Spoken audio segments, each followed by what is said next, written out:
আপনি কি বাংলাদেশ বা বাংলাদেশের বাইরে থেকে ইউকে, ইংল্যান্ড ট্যুরিস্ট ভিসা করতে চান? তাহলে এই ভিডিওটি আপনার জন্য।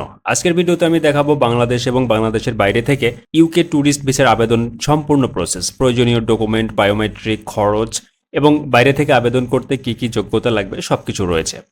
আবেদন পদ্ধতি: বাংলাদেশি পাসপোর্টদের ইউকে ইমিগ্রেশন ওয়েবসাইটে প্রবেশ করে online application form fill up করতে হবে, বায়োমেট্রিক দিতে হবে। ইউকে ভিএফএস অ্যাপয়েন্টমেন্ট গুলশান 1 অবস্থিত। এখানে আপনাকে বায়োমেট্রিকের জন্য অ্যাপয়েন্টমেন্ট বুক করতে হবে। নির্ধারিত টাইমে আপনাকে ভিজিট করতে হবে এবং পাসপোর্ট সহ সমস্ত ডকুমেন্ট জমা দিতে হবে। পাশাপাশি আপনাকে বায়োমেট্রিকও প্রদান করতে হবে। এরপরে আপনি সিদ্ধান্তের জন্য অপেক্ষা করবেন 3 সপ্তাহ থেকে 40 দিন পর্যন্ত, বা তারও বেশি সময় লাগতে পারে।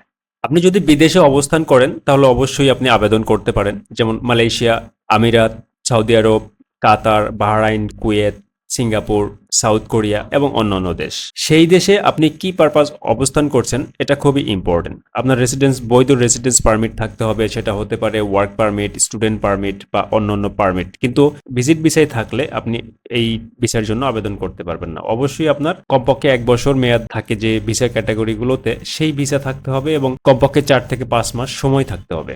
এছাড়াও আপনার প্রমাণ করতে হবে আপনি বিদেশে অবস্থান করছেন, আপনার ইনকাম সোর্স প্রমাণ করতে হবে, আপনার ব্যাংকে টাকা ঢুকছে সেটার প্রমাণ করতে হবে। এছাড়াও প্রয়োজনীয় যে ডকুমেন্টগুলো লাগবে: passport, online visa application form, bank statement, source of income বা কিভাবে উপার্জন করেন সেটার প্রমাণ, এমপ্লয়মেন্ট বা জব হোল্ডার হলে স্যালারি স্লিপ, জব সার্টিফিকেট এবং ব্যাংকে টাকা ঢুকলে সেই লেনদেনের প্রমাণ, বিজনেস হলে ট্রেড লাইসেন্স, টিন সার্টিফিকেট এবং অন্যান্য কাগজপত্র। পাশাপাশি যদি বিজনেস ব্যাংক অ্যাকাউন্ট থাকে তাহলে ট্রানজ্যাকশনের প্রমাণ।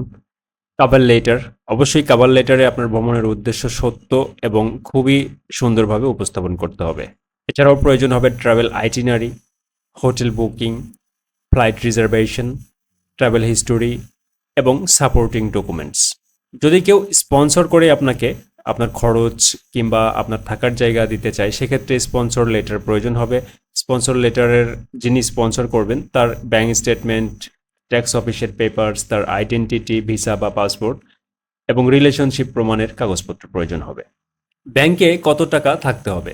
ইউকে সরকার কোনো নির্দিষ্ট ব্যাংক ব্যালেন্স নির্ধারণ করে না। আপনার ব্যাংকের টাকার সাথে অবশ্যই মিল থাকতে হবে আপনার উপার্জন, সেভিংস, লেনদেন, খরচ সবকিছু। অর্থাৎ শুধু টাকা দেখালে হবে না, টাকার উৎসটাকে বিশ্বাসযোগ্য বলে প্রমাণ করতে হবে। প্রসেসিং টাইম: সাধারণত স্ট্যান্ডার্ড ভিজিটর ভিসার জন্য কয়েক সপ্তাহ অপেক্ষা করতে হতে পারে, তবে আবেদনকারী দেশের ভিসা সেন্টারের মৌসুম এবং অতিরিক্ত যাচাইয়ের কারণে সময় পরিবর্তন হতে পারে, কম অথবা বেশি, তবে অ্যাটলিস্ট 3 সপ্তাহ সময়ের মতো লাগে। কি কি কারণে ইউকে ভিসা রিফিউজ হয় সেটাও আমরা এখন জেনে রাখবো। ইনকাম এবং ব্যাংক স্টেটমেন্টের মধ্যে মিল না থাকা, ফলস তথ্য দেওয়া, উইক ট্রাভেল পারপাস বা খুবই দুর্বল উদ্দেশ্য বলা, এবং আনসাফিসিয়েন্ট ডকুমেন্ট, আপনার প্রোফাইলকে স্ট্রং করার মতো ডকুমেন্ট না থাকা। স্ট্যান্ডার্ড ভিজিটর ভিসা 6 মাস পর্যন্ত এবং এর ফি সাধারণত 23,200 টাকার মতো পড়বে। আবেদন করার আগে সর্বশেষ ফি অফিসিয়াল ওয়েবসাইটে যাচাই করে নেওয়া উত্তম।